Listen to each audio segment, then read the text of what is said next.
Ladies and gentlemen, my name is Ybot, and unfortunately today I do not bring you Kael'thas. However, I bring you someone who I consider to be more awesome. I bring you Nova. So, let's take a look at Nova here. First off, let's take a look at the skin. I've gotten her up to level 8, so I've gotten her with the red hair and the red lines. This is her default.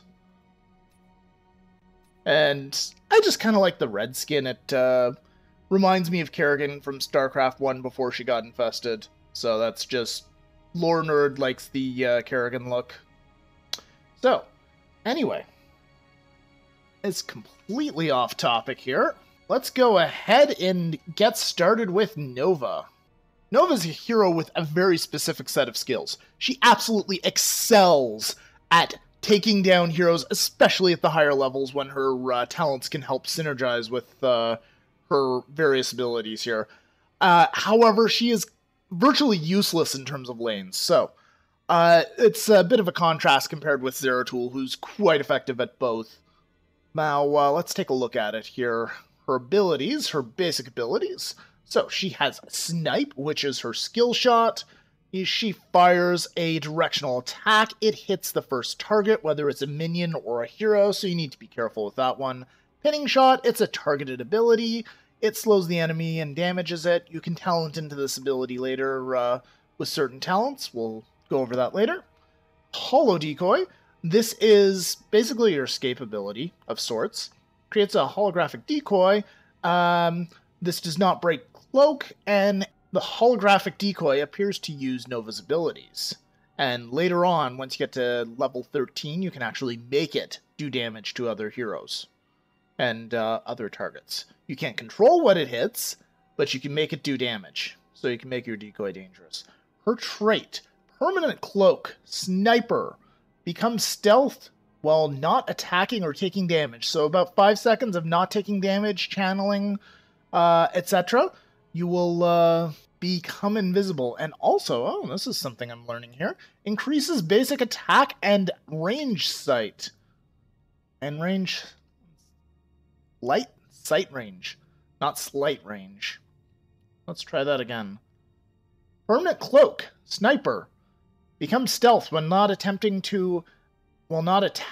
or taking damage. Increase basic attack and sight range. So that's pretty helpful. Triple Tap, the first heroic. We'll go into this in great detail. This is a pretty cool ability, but it has some drawbacks higher up. Fire 3 high-powered rounds at a target from long range. So you paint the target with a blue laser, and you shoot 3 rounds. This will not hit minions. It cannot be interrupted by minions. However, allied heroes can, quote, take a bullet for you. You can actually make them take a bullet for you against their will. You can go ahead and hide behind like a tank or even another hero who's at higher health than you. And they will take one of the hits, and that may just be enough to keep you alive. And next, Precision Strike. Deal high damage to enemies in the targeted area. It has unlimited range, which is pretty badass. Let's go ahead and let's take a really quick look at the talents here. So this is the level 1 talents. Typically I go with Ambushing Snipe, which just buffs up the damage. It snipes your, is your primary harass, little poking ability. Let's go to level 4 here. There's a couple of, actually there's 3 good ones here. Perfect Shot. I don't really use this one that much, but that's just personal preference. The build I'm following here is, it says that one's an option. Gather Power. If you are great at keeping your Nova alive, this is fantastic. You will increase your damage for the number of takedowns. However, it resets on death. So each hero takedown increases bonus by 2% to a maximum of 15. Okay, so it's not reset completely. It's only reset to 5% on death.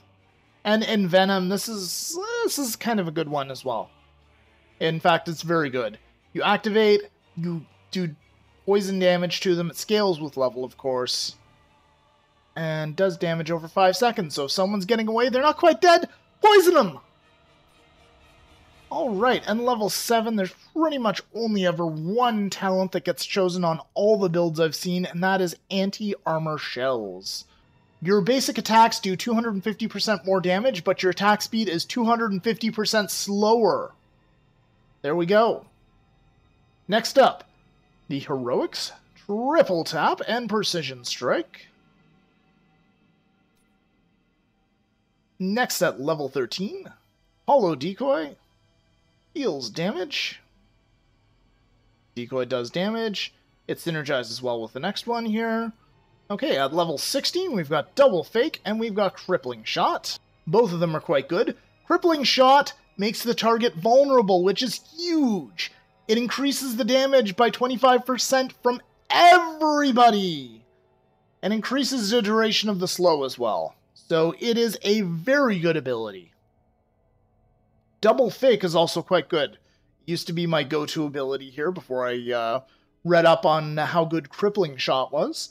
This ability causes you to spawn a second decoy at your current location, which, if you've taken the level 13 talent here of Lethal Decoy, that means that you've got 2 decoys now doing damage. However, it's not as good as it sounds because the decoy is a little derpy, and also the enemy heroes can just charge the 2 Novas standing side by side. So that can be a bit of a problem.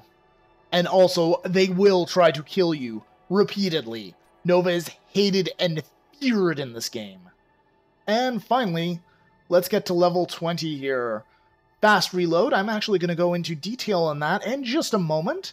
And basically, Triple Tap cooldown resets on hero kills. Otherwise, let's slip back to 10 here. So it's a 100-second cooldown if you don't land this. Just keep that in mind. That's very important. And Precision Barrage, that's the upgrade to Precision Strike. It now has 2 charges, and both of them are 60 seconds, I believe. 60-second cooldown, so relatively low cooldown. Rewind, that's actually pretty handy as well. This is a viable ability as well. Bolt of the Storm tends to be a bit more popular than that one, though. And this is your escape ability, which is very handy for a whole hell of a lot of heroes. So let's go ahead and let's just quickly pop into a game. I'm going to show you an example of some of the issues with Fast Reload. It's an amazing ability. You can chain kills with enemies, but there are occasionally some problems. So let's take a look at that. I'm going to show you guys a really quick example of potential issues with Triple Tap. So you see there, Tyrael takes a couple of hits, gets out of the way, Sylvanas dies. So, I targeted Sylvanas though. Why did that happen? So the reason Triple Tap was hitting Tyrael instead of Sylvanas is the shots follow the basically the track of that blue laser, and heroes will get hit by that, as will structures. Minions, it passes right through them. I believe friendly structures, it also passes right through them, but enemy structures, it does not. So, that's something to keep in mind. So in review, Triple Tap will not hit enemy minions. It should go right through friendly structures, friendly walls, no problem, I believe. Enemy structures, it will be blocked by them. It follows the track of that blue laser that paints the target. If an enemy hero gets in the way of it, takes a bullet for the target, they will get hit instead of the target. This is very useful for you to use when Nova is your enemy.